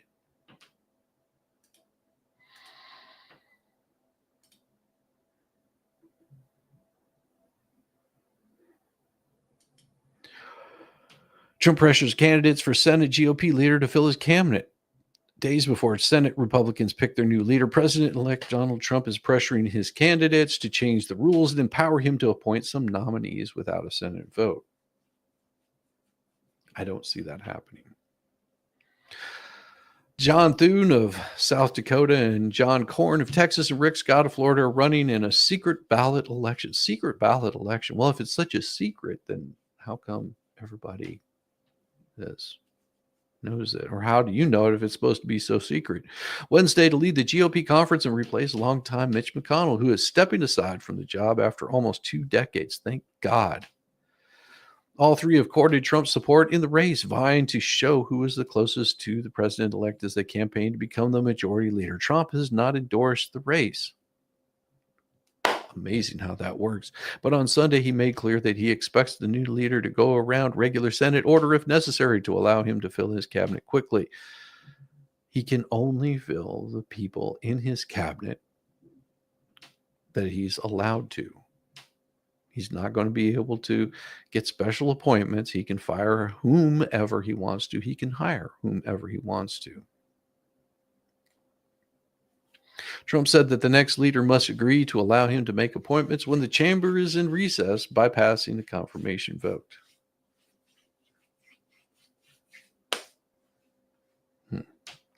Any Republican senator seeking the coveted leadership position in the United States Senate must agree to recess appointments in the Senate, without which we will not be able to get people confirmed in a timely manner, adding that the position should be filled immediately. The Senate has not allowed presidents to make so-called recess appointments since 2014, limited the president's power to do so. So it used to not be as such, but only in 2014 did that change. Since then, the Senate has held brief pro forma sessions when it is out of town for more than 10 days so that the president cannot take advantage of the absence and start filling posts that have not been confirmed. But with Trump's approval paramount in the race, all three candidates quickly suggested that they might be willing to reconsider the practice. Scott replied to Trump, 100% agree. I will do whatever it takes to get your nominations through as quickly as possible. Thune said in a statement that they must quickly and decisively act to get nominees in place and that all options are on the table to make that happen, including recess appointments. Corn said that it's unacceptable for the Senate Ds to blockade President Trump's cabinet appointments. If they do, we will stay in session, including weekends, until they relent. He noticed that recess appointments are not allowed, that recess appointments are allowed under the Constitution. Keep that in mind. Social media exchange on Sunday. We don't care about social media exchanges. All we care about, and I think this is where the AP and a lot of these other news organizations are failing, is because they're more concerned about what somebody's posting than actually getting this done. No, we know who president was then. Social media exchange on Sunday. Don't care. Trump's relationship with Congress, especially the advice and consent role afforded to the Senate when it comes to nominations, was tumultuous in the first term, as he chafed at resistance to his selection and sought ways to work around lawmakers. Well, he sought ways to work with lawmakers, but they were being pains in the asses. Now entering a second term, emboldened by his sweeping election victory, he has already signaled that he expects Senate Republicans and, by extension, their new leader to fall in line behind his cabinet selections and with the Constitution of the United States. Trump also posted on Sunday that Senate could not approve any judges in the weeks before Republicans take power next year. A more difficult demand to fulfill, as Democrats will control the floor and hold the majority of votes until the new Congress is sworn in on January 3rd. Trump posted, Democrats are looking to ram through their judges as the Republicans fight over leadership, and this is not acceptable. With days to go, the race for the Senate Republicans leader is deeply in flux. Thune and Corn are both well-liked longtime senators. Don't care. Don't care. All I know is we have to be the change. That's what Donald Trump got elected to do, to be the change. All three candidates are promising that they will be more open and transparent than McConnell, and that they would give senators more power to get their priorities to the floor. They've also tried to make clear that they would have a much different relationship with Trump than McConnell, who once called the former president a despicable human being behind doors. As the Senate haggles over how to fill the cabinet, many of his allies are campaigning for the nomination. Vivek Ramaswamy on ABC's This Week said there are a couple of great options on the table. I'll do whatever role is necessary, said Haggerty, who endorsed Scott in the leadership race, while Trump has made only one personal move public so far, naming Suze Wiles chief of staff. Oh no, he's done a hell of a lot more than that. He's already named who he's going to have running with him, he's surrounded himself with people like Tulsi Gabbard, Kennedy. He's surrounded himself with people that he believes are going to get shit done. Trump also said he would not be inviting Mike Pompeo, a piece of garbage, his former U.S. Secretary of State and CIA chief, or Nikki Haley, which was the UN ambassador, which nobody liked. Not even her own state wanted her. I very much enjoyed and appreciated working them previously and would like to thank them for their services to our country, but it's time to move on. It's time to get people in here that are going to work hard. Donald Trump Jr. posted on a message with X with Dave Smith suggesting to put pressure to keep all neocons and war hawks out of the administration. That was why they don't want Nikki Haley there. The Stop Pompeo movement is great, but it's not enough. Smith posted on X, America first, screw the war machine. Yes, that is exactly why people don't want it. It is the war machine that people do not want. They've asked for this. There's a reason why Trump won this. No war. Have a strong military that we don't have to have war. When you have a weak military, they see that as a weakness and they will come at you. But of course, the AP is much less concerned about ending wars, more concerned about this garbage. Will Trump's hush money conviction stand? A judge will rule on the immunity claim.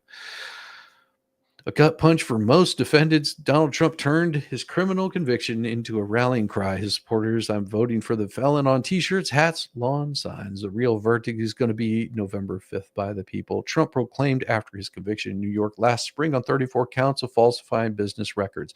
Now, just a week after Trump's resounding election victory, a Manhattan judge is poised to decide whether to uphold this bullshit hush money verdict or dismiss it because of a U.S. Supreme Court decision in July that gave presidents broad immunity from prosecution.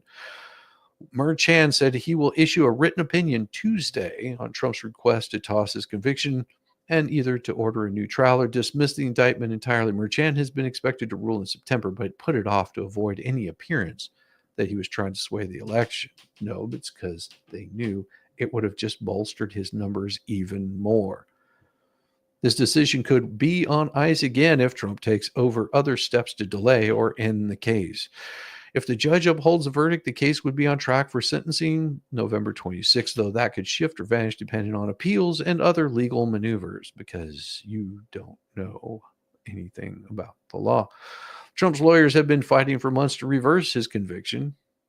That's called an appeal. And this is about this $130,000 payment to Stormy Daniels that he did not approve or say anything about. This was all people inside of his cabinet that decided it would be expedient for them to lie because they have a bone to pick. If you don't believe it, all you have to do is watch the stuff that's going on with the little group of assholes that are chasing around the Hales. They're like a bunch of fucking vultures. They are so concerned about that shit. Supreme Court ruling gives the former president's immunity from prosecution for official acts as president and bars prosecutors from using evidence of official acts in trying to prove that the purely personal conduct violated the law. Trump was a private citizen, which is campaigning for president, but neither elected nor sworn in when his lawyer, Michael Cohen, paid Daniels. Then Michael Cohen paid Daniels, not him. That would be on Michael Cohen. Why are you coming after Trump? Because of the actions of his lawyer. That is what everybody has been asking. Trump's lawyers contend that the Manhattan District Attorney tainted the case with evidence, including testimony about Trump's first term as president that shouldn't have been allowed. So they brought it up, and now it's being used against them, and they really hate that. Prosecutors maintain that the high court's ruling provides no basis for disturbing the jury's verdict. Oh, but it does. Trump's conviction, they say, involved unofficial acts, personal conduct for which he is not immune, but also he wasn't allowed to defend himself to the limits. Merchan stopped things from being brought in that would have proven that this was a witch hunt, a political witch hunt. The Supreme Court did not define an official act, leaving that to lower courts, nor did it make clear its own ruling, which rose from one of Trump's 2 federal criminal cases pertaining to state-level cases like Trump's hush money prosecution. There are several murky aspects of the court's ruling, but one that particularly relevant to this case and the issue of the count's official act, I think it's extremely difficult and blah, blah, and blah, blah, because they're trying to make this out to be to something that it's not going to be. They're trying to bring you down on this. They're trying to make it where, oh, collusion. It's 2016 all over again. It's the same bullshit all over again. If you can taint the presidency, call him illegitimate. It was abusive to Trump. Yeah. All that legal motion was abusive to every one of them. Voted for Trump, drain the swamp. Hey, if you want to. I mean, it's the swamp is going to still be there. You just need to make it a little bit smaller. Just make it a little bit smaller.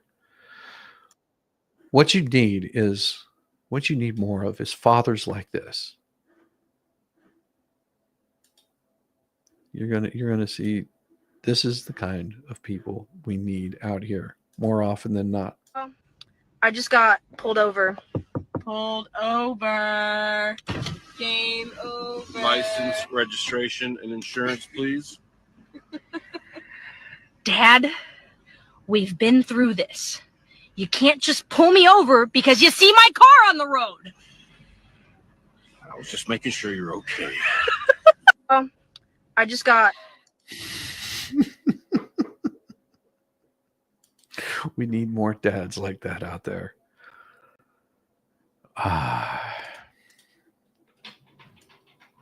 She's getting ready to leave. You will say goodbye. Okay, I'll be up in a bit. And I've got one more thing for you. One more thing. Wrong button. This I will leave you on this. Thank you for coming by today. Today's Veterans Day. And I'd like to honor all the remarkable men and women who have served in our armed forces. Because Veterans Day, it's not just a holiday. It's a day of recognition, respect, and reflection. I want to say thank you, to acknowledge your service, sacrifices, and celebrate all of the stories and spirits of those who wear the uniform. I also served, and I'd like to admit, not during a time of war. I can say that I've witnessed firsthand the remarkable camaraderie and dedication around military life. Whether you served in times of conflict or peace on bases stateside or across the world, you've taken an oath that unites us all.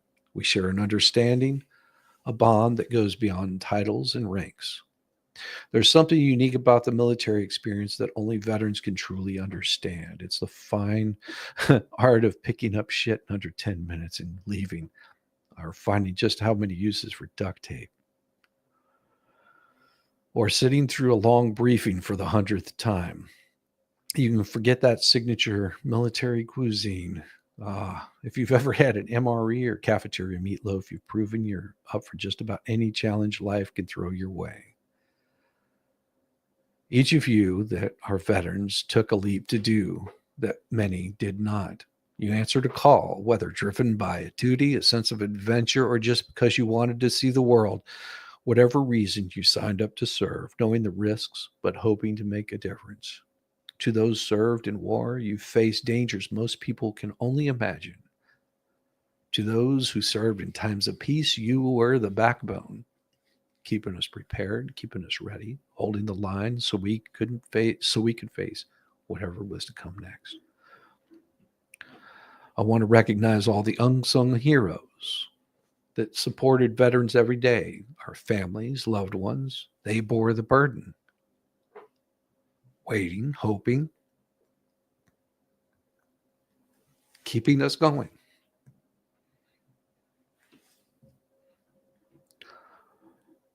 Today,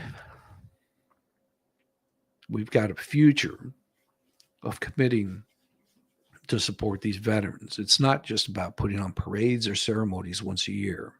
It's about ensuring that veterans have access to the care, respect, and opportunities they deserve. Veterans don't stop being veterans.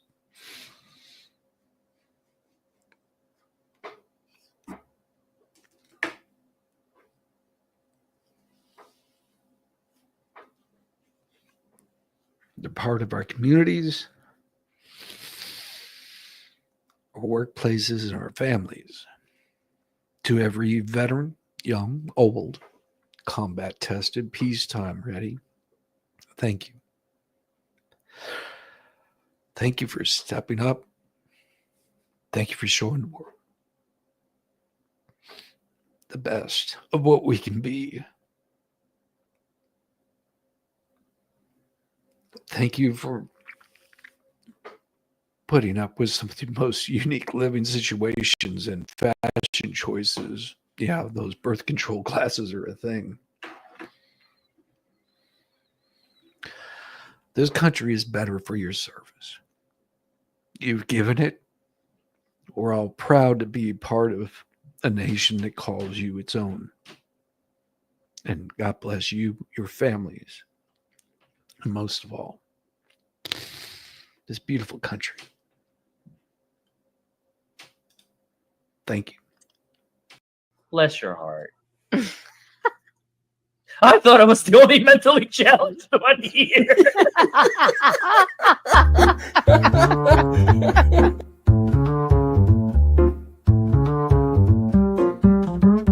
Get it, yeah, oh yeah.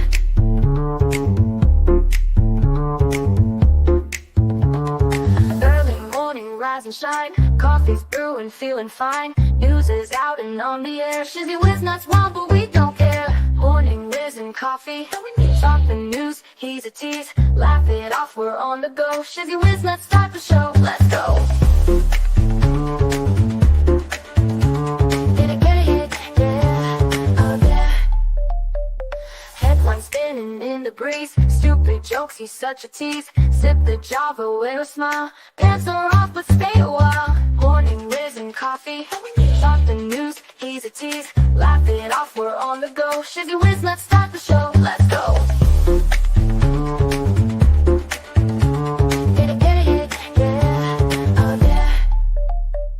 Headlines spinning in the breeze. Stupid jokes, he's such a tease. Sip the Java, wear a smile. Pants are off, but stay a while. Morning, Whiz and Coffee. Talk the news, he's a tease. Laugh it off, we're on the go. Shizzy Whiz, let's start the show. Let's go. Get it, yeah, oh yeah. Serious is overrated. Every day we're caffeinated. Talk the town, but in a jest. Morning Whiz is always best.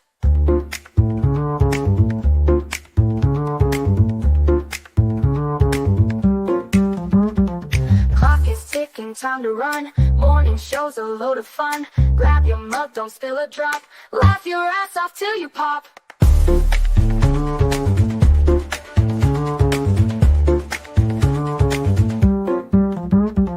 Clock is ticking, time to run. Morning show's a load of fun. Grab your mug, don't spill a drop. Laugh your ass off till you pop.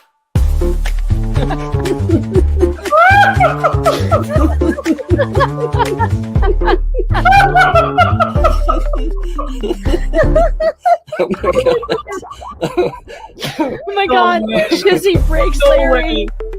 Shizzy broke Larry.